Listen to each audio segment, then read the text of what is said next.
Nakaplano na yan. Well planned yan, well planned. Kaya we are preparing for the worst. Sabi nga lang, kakapalabas lang yung text ng presidente nung araw na ito, kinabukasan, nandun na sila, nag-file na sila kaagad. Kahit harap siya o hindi, nakaplano na yung impeachment na yan. Nakaplano na yan. Hindi pa niya mag-imbestiga kung walang balak na impeachment. Nakaplano na yan. Kahit naharap siya o hindi, pupunta talaga sa impeachment yan. Otherwise, kung wala silang balak i-impeach si Bibi Sara, hindi yan nag-imbestiga.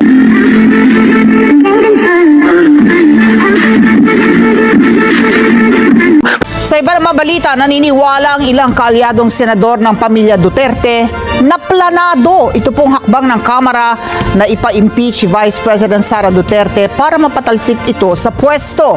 Kaya naman hinayag po ni Senador Ronald Bato de la Rosa na pinaghahandaan na nila ang worst case scenario. Planado raw ang hakbang ng Kamara na mapatalsik sa pwesto si Vice President Sara Duterte sa pamamagitan ng impeachment.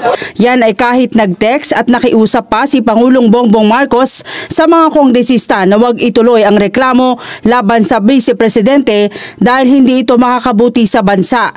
Ayon kay Senador Ronald Bato de la Rosa, pinaghahandaan na nila ang worst case scenario tulad ng pag-akyat ng reklamo sa Senado dahil malinaw naman ang agenda ng mga kongresista na paalisin sa pwesto ang Vice Presidente. Plano na yan.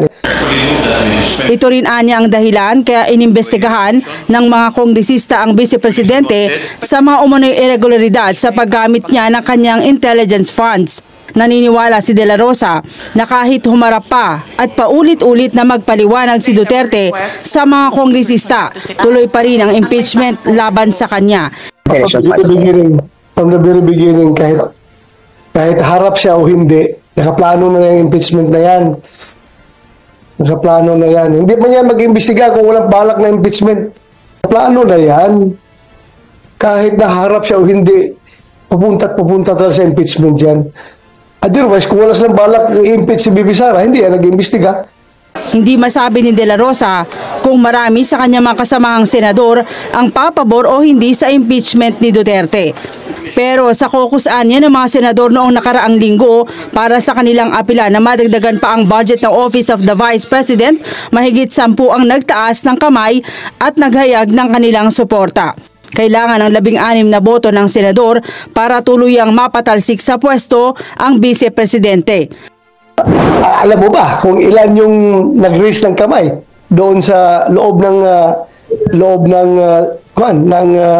lounge namin nung tinanong kami kung sinong gustong dagdagan yung pundo ng UBP. Alam mo kung ilang numbers yun?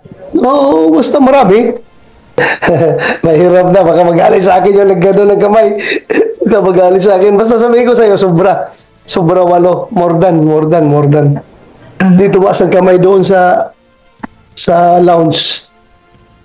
1, 2, both re-electionist at saka hindi re-electionist. Bukod kay De La Rosa, mapapabilang rin si Senador Christopher Bongo sa mga tatayong maestrado ng impeachment court na kapwa malapit kay Duterte.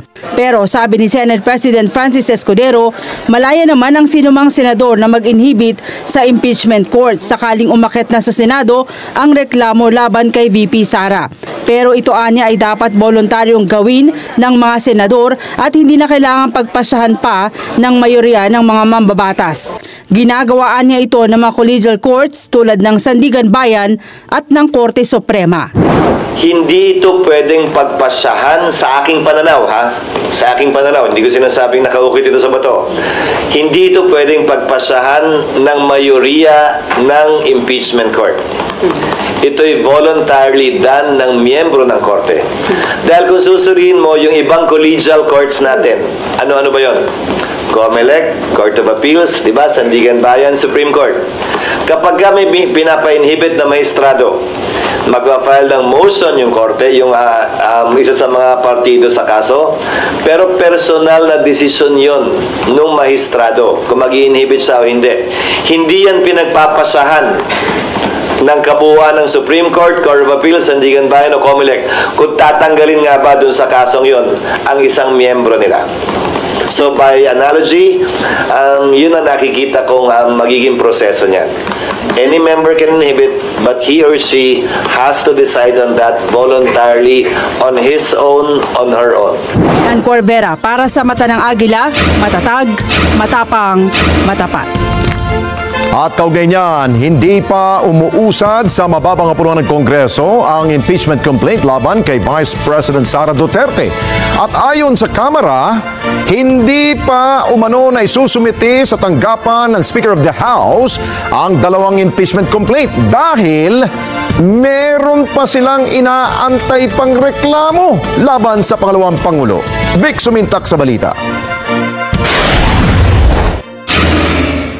Aminado ang House Committee on Justice na kulang na ang panahon sa pagtalakay sa impeachment complaints na isinampa laban kay Vice President Sara Duterte.